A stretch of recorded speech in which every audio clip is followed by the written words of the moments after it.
ಸ್ನೇಹಿತರೆ, ಚರಿತ್ರೆ ಮತ್ತೊಂದು ವಿಡಿಯೋಗೆ ನಿಮಗೆಲ್ಲ ಪ್ರೀತಿಯ ಸ್ವಾಗತ. ಎಲ್ಲದಕ್ಕೂ ಒಂದು ಮಿತಿ ಇದೆ. ಆ ಲಿಮಿಟ್ ಮೀರಿ ಹೋದ್ರೆ ಮುಂದೆ ಎಲ್ಲವೂ ನಮ್ಗೆ ಉಲ್ಟಾ ಹೊಡೆಯುತ್ತೆ. ಈಗ ಅಮೆರಿಕಾದ ವಿಷಯದಲ್ಲೂ ಅದೇ ಆಗಿದೆ. ಯಾವ ತೈಲದ ವಿಚಾರಕ್ಕೆ ಅಮೆರಿಕ ಭಾರತದಂತಹ ಅಪ್ಪಟ ಸ್ನೇಹಿತನನ್ನ ಎದುರು ಹಾಕೊಳ್ತೋ, ಯಾವ ತೈಲದ ವಿಚಾರವನ್ನ ಇಟ್ಕೊಂಡು ಅಮೆರಿಕ ಭಾರತದ ಮೇಲೆ ಇಲ್ಲ ಸಲ್ಲದ ತೆರಿಗೆ ಹಾಕ್ತೋ, ಈಗ ಅದೇ ತೈಲದ ವಿಚಾರಕ್ಕಾಗಿ ಅಮೆರಿಕ ಭಾರತದ ಕಾಲು ಹಿಡಿಯೋದಕ್ಕೆ ಬರ್ತಾ ಇದೆ. ಇಲ್ಲಿವರೆಗೆ ಭಾರತಕ್ಕೆ ಧಮಕಿ ಹಾಕ್ತಾ ಇದ್ದ ಅಮೆರಿಕ ಈಗ ಭಾರತದ ಬಳಿ ಬೇಡಿಕೊಳ್ತಾ ಇದೆ. ಇನ್ನಾದರೂ ರಷ್ಯಾದಿಂದ ತೆಗೆದುಕೊಳ್ತಾ ಇರುವ ತೈಲವನ್ನ ನಿಲ್ಲಿಸಿ ವೆನಿಜುವೆಲಾದಿಂದ ತೈಲವನ್ನ ಖರೀದಿ ಮಾಡಿ ಅಂತ ಅಮೆರಿಕ ಭಾರತವನ್ನ ಪರಿಪರಿಯಾಗಿ ಕೇಳಿಕೊಳ್ತಾ ಇದೆ. ಪ್ಲೀಸ್ ಪ್ಲೀಸ್ ಅಂತ ಭಾರತವನ್ನ ನೈಸ್ ಮಾಡ್ತಾ ಇದೆ ಅಮೆರಿಕ. ವೆನಿಜುವೆಲಾದ ಮೇಲೆ ಅಮೆರಿಕ ಈಗ ಯಾವ ರೀತಿ ಕಂಟ್ರೋಲ್ ಹೊಂದಿದೆ ಅನ್ನೋದು ನಿಮಗೆಲ್ಲ ಗೊತ್ತಿರಬಹುದು. ವೆನಿಜುವೆಲಾ ಅಧ್ಯಕ್ಷನನ್ನ ಅರೆಸ್ಟ್ ಮಾಡಿ ತನ್ನ ದೇಶದಲ್ಲಿ ಇಟ್ಕೊಂಡಿರುವ ಅಮೆರಿಕ ಸದ್ಯ ವೆನಿಜುವೆಲಾದ ತೈಲ ಮಾರ್ಕೆಟ್ ಅನ್ನ ನೋಡಿಕೊಳ್ತಾ ಇದೆ. ಹೀಗಾಗಿ ಭಾರತದ ಬಳಿ ದಯವಿಟ್ಟು ವೆನಿಜುವೆಲಾದಿಂದ ತೈಲ ಖರೀದಿ ಮಾಡಿ ಅಂತ ಪರಿಪರಿಯಾಗಿ ಬೇಡಿಕೊಳ್ತಾ ಇದೆ. ಈಗಿನ ಅಮೆರಿಕದ ವರ್ತನೆ ನೋಡಿದ್ರೆ ನೀನಾ ಅಮೆರಿಕ ಅಂತ ಅನ್ಸ್ಬಿಡುತ್ತೆ. ಅಷ್ಟಕ್ಕೂ ಇಷ್ಟೊಂದು ಬೇಗ ಅಮೆರಿಕ ಬದಲಾಗಿದ್ದು ಹೇಗೆ? ಅದರಲ್ಲೂ ವೆನಿಜುವೆಲಾದಿಂದ ತೈಲ ಖರೀದಿ ಮಾಡುವಂತೆ ಭಾರತದ ಬಳಿ ಅಮೆರಿಕ ಬೇಡಿಕೊಳ್ತಾ ಇರೋದು ಯಾಕೆ? ಭಾರತ ವೆನಿಜುವೆಲಾದಿಂದ ತೈಲ ಖರೀದಿ ಮಾಡಿದ್ರೆ ಅಮೆರಿಕಕ್ಕೇನು ಲಾಭ? ಎಲ್ಲದಕ್ಕಿಂತ ಹೆಚ್ಚಾಗಿ ಅಮೆರಿಕ ಈ ರೀತಿಯಾಗಿ ಬದಲಾಗಿದ್ದು ಹೇಗೆ? ಎಲ್ಲವನ್ನ ಡೀಟೇಲ್ ಆಗಿ ತೋರಿಸ್ತೀವಿ ನೋಡಿ.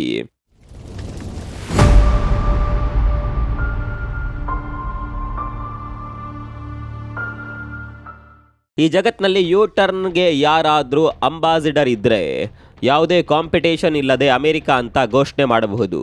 ಯಾಕಂದರೆ ಅಮೆರಿಕ ಹೇಳೋದೊಂದು ಮಾಡೋದೊಂದು. ಈಗ ಭಾರತದ ವಿಚಾರದಲ್ಲಿ ಕೂಡ ಅಮೆರಿಕ ಹಾಗೇ ಮಾಡಿದೆ. ಯಾವ ತೈಲದ ವಿಚಾರದಲ್ಲಿ ಅಮೆರಿಕ ಭಾರತದ ಮೇಲೆ ಒತ್ತಡ ಹಾಕಿತ್ತೋ ಅದೇ ತೈಲದ ವಿಚಾರದಲ್ಲಿ ಈಗ ಭಾರತದ ಮುಂದೆ ಅಮೆರಿಕ ಮಂಡಿಯೂರಿದೆ. ಸ್ನೇಹಿತರೆ, ನಿಮಗೆಲ್ಲ ಸರಿಯಾಗಿ ನೆನಪಿರಬಹುದು, ಟ್ರಂಪ್ ಅಧಿಕಾರಕ್ಕೆ ಬಂದ ಕೂಡಲೇ ಮೊದಲು ಮಾಡಿದ ಕೆಲಸ ತಾನು ಹೇಳಿದಂತೆ ಕೇಳದ ದೇಶಗಳ ವಿರುದ್ಧ ತೆರಿಗೆ ಹಾಕಿದ್ದು. ಅದರಲ್ಲೂ ಭಾರತದ ಮೇಲೆ ಸ್ನೇಹಿತ ಅಂತಾನೆ ಬೆನ್ನಿಗೆ ಚೂರಿ ಹಾಕಿತ್ತು ಅಮೆರಿಕ. ಭಾರತ ರಷ್ಯಾದಿಂದ ತೈಲ ಖರೀದಿ ಮಾಡ್ತಾ ಇದೆ. ಇದರಿಂದ ಉಕ್ರೇನ್ ವಿರುದ್ಧದ ಯುದ್ಧಕ್ಕೆ ಭಾರತ ಫಂಡಿಂಗ್ ಮಾಡಿದ ರೀತಿಯಾಗುತ್ತೆ. ಹೀಗಾಗಿ ನಾವು ಭಾರತದ ಮೇಲೆ ತೆರಿಗೆ ಹಾಕ್ತೇವೆ ಅಂತ ಟ್ರಂಪ್ ಘೋಷಣೆ ಮಾಡಿದ್ರು. ಆರಂಭದಲ್ಲಿ 25% ತೆರಿಗೆ ಹಾಕಿ ಭಾರತವನ್ನ ಬೆದರಿಸುವ ಪ್ರಯತ್ನವನ್ನ ಟ್ರಂಪ್ ಮಾಡಿದ್ರು. ಭಾರತ ಅಮೆರಿಕದ ತೆರಿಗೆಗೆ ಹೆದರಿ ರಷ್ಯಾದಿಂದ ತೈಲ ಖರೀದಿ ಮಾಡೋದನ್ನ ನಿಲ್ಲಿಸುತ್ತೆ ಅಂತ ಅಮೆರಿಕ ಅಂದುಕೊಂಡಿತ್ತು. ಆದರೆ ಭಾರತ ಮಾತ್ರ ಯಾವುದಕ್ಕೂ ಹೆದರದೆ ರಷ್ಯಾದಿಂದ ತೈಲ ಖರೀದಿ ಮಾಡೋದನ್ನ ಮುಂದುವರಿಸುತ್ತೆ. ಅತ್ತ ರಷ್ಯಾ ಕೂಡ ಭಾರತಕ್ಕೆ ಮತ್ತಷ್ಟು ರಿಯಾಯಿತಿ ದರದಲ್ಲಿ ತೈಲ ಮಾರಾಟ ಮಾಡೋದಕ್ಕೆ ಶುರು ಮಾಡಿತು. ಹೀಗೆ ಭಾರತ ಯಾವಾಗ ಬಗ್ಗೋದಿಲ್ಲ ಅನ್ನೋದು ಗೊತ್ತಾಯಿತು, ಅಲ್ಲಿಗೆ ಟ್ರಂಪ್ ತೆರಿಗೆಯನ್ನ ಮತ್ತಷ್ಟು ಹೆಚ್ಚಳ ಮಾಡ್ತಾರೆ. ಜಗತ್ನಲ್ಲಿ ಯಾರಿಗೂ ಹಾಕದಷ್ಟು ಪ್ರಮಾಣದಲ್ಲಿ ತೆರಿಗೆ ಹಾಕ್ತಾರೆ. ಮುಂದೆ ಏನೆಲ್ಲ ಆಯಿತು ಅನ್ನೋದು ನಿಮಗೆಲ್ಲ ಚೆನ್ನಾಗಿಯೇ ಗೊತ್ತಿದೆ. ಹೀಗೆ ತೈಲದ ವಿಚಾರದಲ್ಲಿ ಬರೀ ಧಮಕಿಯನ್ನೇ ಹಾಕ್ತಾ ಇದ್ದ ಅಮೆರಿಕ ಈಗ ಇದೇ ಮೊದಲ ಬಾರಿಗೆ ಭಾರತದ ಬಳಿ ರಿಕ್ವೆಸ್ಟ್ ಮಾಡ್ತಾ ಇದೆ, ಭಾರತದ ಬಳಿ ಬೇಡಿಕೊಳ್ತಾ ಇದೆ. ಇಲ್ಲಿ ಒಂದು ವಿಚಾರ ನಿಮಗೆ ಅರ್ಥವಾಗ್ಲಿಕ್ಕಿಲ್ಲ. ಅರೆ, ವೆನಿಜುವೆಲಾದಿಂದ ತೈಲ ಖರೀದಿ ಮಾಡೋದಕ್ಕೆ ಅಮೆರಿಕ ಯಾಕೆ ಬೇಡಿಕೊಳ್ಳಬೇಕು? ವೆನಿಜುವೆಲಾ ಅಮೆರಿಕಕ್ಕೆ ಸಂಬಂಧಪಟ್ಟ ರಾಜ್ಯ ಅಲ್ಲ, ಅದೊಂದು ಸ್ವತಂತ್ರ್ಯ ದೇಶ. ಹೀಗಿರುವಾಗ ವೆನಿಜುವೆಲಾದಿಂದ ತೈಲ ಖರೀದಿ ಮಾಡಿ ಅಂತ ಅಮೆರಿಕ ಹೇಳ್ತಿರೋದು ಯಾಕೆ? ಇದಕ್ಕೆ ಅರ್ಥ ಇದೆಯಾ ಅಂತ ನೀವು ಕೇಳಬಹುದು. ನೀವು ಅಂದುಕೊಂಡ ಹಾಗೆ ವೆನಿಜುವೆಲಾ ಸ್ವತಂತ್ರ್ಯ ದೇಶ, ಆದರೆ ಸದ್ಯ ವೆನಿಜುವೆಲಾದ ತೈಲ ಭಂಡಾರದ ಮೇಲೆ ಅಮೆರಿಕ ಹಿಡಿತ ಸಾಧಿಸಿದೆ. ಇದೇ ತೈಲದ ಕಾರಣಕ್ಕಾಗಿ ಅಮೆರಿಕ ವೆನಿಜುವೆಲಾದ ಅಧ್ಯಕ್ಷನನ್ನ ಸೆರೆ ಹಿಡಿದು ತನ್ನ ದೇಶದಲ್ಲಿ ಇಟ್ಕೊಂಡಿದೆ. ಈಗ ಅಧಿಕಾರದಲ್ಲಿರುವ ವೆನಿಜುವೆಲಾದ ಅಧ್ಯಕ್ಷೆ ಅಮೆರಿಕದ ಕೈಗೊಂಬೆ ರೀತಿ ಕೆಲಸ ಮಾಡ್ತಾರೆ ಅನ್ನುವ ಮಾತುಗಳಿದೆ. ಸ್ನೇಹಿತರೆ, ನಿಮಗೆ ಗೊತ್ತಿರಲಿ, ಜಗತ್ತಿನಲ್ಲಿ ಅತಿ ಹೆಚ್ಚು ತೈಲ ಸಂಪತ್ತು ಹೊಂದಿರುವ ದೇಶ ವೆನಿಜುವೆಲಾ. ಸೌದಿಗಿಂತಲೂ ಹೆಚ್ಚಿನ ಪ್ರಮಾಣದಲ್ಲಿ ಇಲ್ಲಿ ತೈಲವಿದೆ. ಆದರೆ ಯಾವ ತೈಲ ಸಂಪತ್ತು ಈ ದೇಶಕ್ಕೆ ವರವಾಗಬೇಕಿತ್ತೋ ಅದೇ ತೈಲ ಸಂಪತ್ತು ವೆನಿಜುವೆಲಾ ದೇಶಕ್ಕೆ ಶಾಪವಾಗಿ ಪರಿಣಮಿಸಿದೆ. ಅಮೆರಿಕಾಗೆ ತನ್ನಿಂದ ಯಾರೂ ಕೂಡ ಮುಂದೆ ಹೋಗಬಾರದು ಅನ್ನುವ ದುಷ್ಟ ಬುದ್ಧಿ ಇದೆ. ವೆನಿಜುವೆಲಾ ತನ್ನ ತೈಲ ಸಾಮ್ರಾಜ್ಯದಿಂದಲೇ ಶ್ರೀಮಂತ ದೇಶವಾಗುತ್ತೆ ಅನ್ನೋದು ಅಮೆರಿಕ ಕ್ಲಿಯರ್ ಆಗಿ ಗೊತ್ತಿತ್ತು. ಆದರೆ ಅದಕ್ಕೆ ಅಮೆರಿಕ ಅವಕಾಶ ಮಾಡಿಕೊಡೋದಿಲ್ಲ. ವೆನಿಜುವೆಲಾದ ಮೇಲೆ ನಿರ್ಬಂಧ ಹೇರಿ ವೆನಿಜುವೆಲಾದಿಂದ ಯಾರೂ ಕೂಡ ತೈಲ ಖರೀದಿ ಮಾಡದಂತೆ ಅಮೆರಿಕ ಘೋಷಣೆ ಮಾಡಿತ್ತು. ಒಂದು 10 ವರ್ಷದ ಹಿಂದೆ ಅಮೆರಿಕ ಹೇಳಿದಂತೆ ಇಡೀ ಜಗತ್ತು ಕೇಳ್ತಾ ಇತ್ತು ಅನ್ನೋದಕ್ಕಿಂತ ಕೇಳಲೇಬೇಕಾದಂತಹ ಅನಿವಾರ್ಯ ಸ್ಥಿತಿ ಇತ್ತು. ಅಮೆರಿಕ ನಿರ್ಬಂಧ ಹಾಕಿದ್ರಿಂದ ಭಾರತ ಸೇರಿದಂತೆ ಉಳಿದ ದೇಶಗಳು ವೆನಿಜುವೆಲಾದಿಂದ ತೈಲ ಖರೀದಿ ಮಾಡೋದನ್ನ ನಿಲ್ಲಿಸಿಬಿಡ್ತಾವೆ. ಈಗ ಎಂತಹ ಸಿಚುವೇಶನ್ ಬಂದಿದೆ ನೋಡಿ.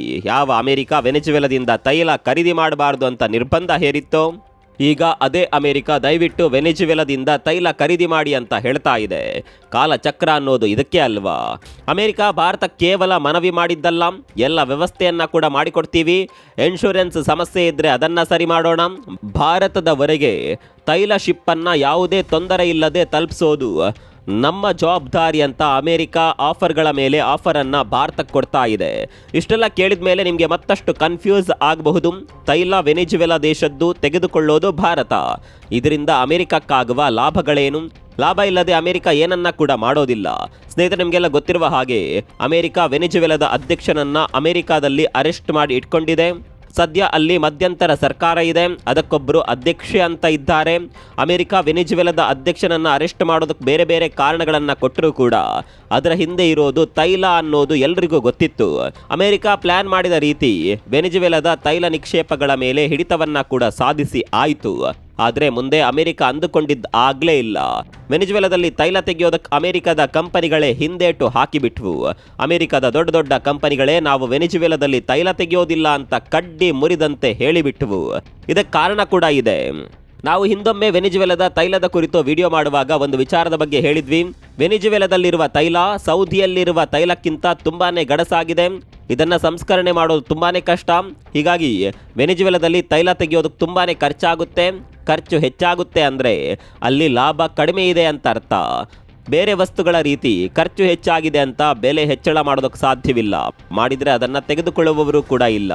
ಒಂದೇ ಮಾತಿನಲ್ಲಿ ಹೇಳಬೇಕು ಅಂದರೆ ವೆನೆಜುವೆಲಾದಲ್ಲಿ ತೈಲ ತೆಗೆದ್ರೆ ಅದರಿಂದ ಲಾಭ ಸಿಗೋದು ಅಲ್ಪ ಪ್ರಮಾಣದಲ್ಲಿ ಮಾತ್ರ. ಹೀಗಾಗಿ ಯಾರು ಕೂಡ ವೆನೆಜುವೆಲಾದಲ್ಲಿ ತೈಲ ಹೊರ ತೆಗೆಯೋದಕ್ಕೆ ರೆಡಿ ಇಲ್ಲ. ಹೀಗಾಗಿ ಅಮೆರಿಕ ಅಂದುಕೊಂಡಿದ್ದೆಲ್ಲ ಉಲ್ಟಾ ಆಗಿದೆ.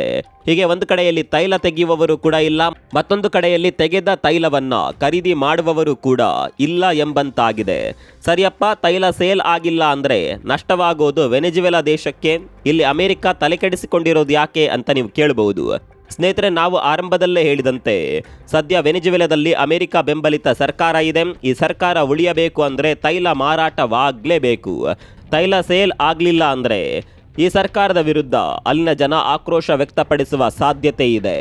ಜನರು ತಿರುಗಿ ಬಿದ್ದರೆ ಅಮೆರಿಕ ಕಷ್ಟ ಇದೆ. ಹೀಗಾಗಿ ತನ್ನ ಕೈಯಲ್ಲಿರುವ ಸರ್ಕಾರವನ್ನು ಉಳಿಸ್ಕೊಳ್ಬೇಕು ಅಂದರೆ ಅಮೆರಿಕ ಏನಾದರೂ ಮಾಡಲೇಬೇಕು. ಇದೇ ಕಾರಣಕ್ಕಾಗಿ ಈಗ ಅಮೆರಿಕ ಭಾರತದ ಬಳಿ ತೈಲ ಖರೀದಿ ಮಾಡುವಂತೆ ವಿನಂತಿ ಮಾಡಿಕೊಳ್ತಾ ಇದೆ. ಒಂದು ವೇಳೆ ಭಾರತ ವೆನೆಜುವೆಲಾದಿಂದ ತೈಲ ಖರೀದಿ ಮಾಡಿದರೆ ಅದರಿಂದ ಬಂದ ಹಣದಲ್ಲಿ ಅಲ್ಲಿನ ಸರ್ಕಾರ ನಡೆಸೋದಕ್ಕಾಗುತ್ತೆ.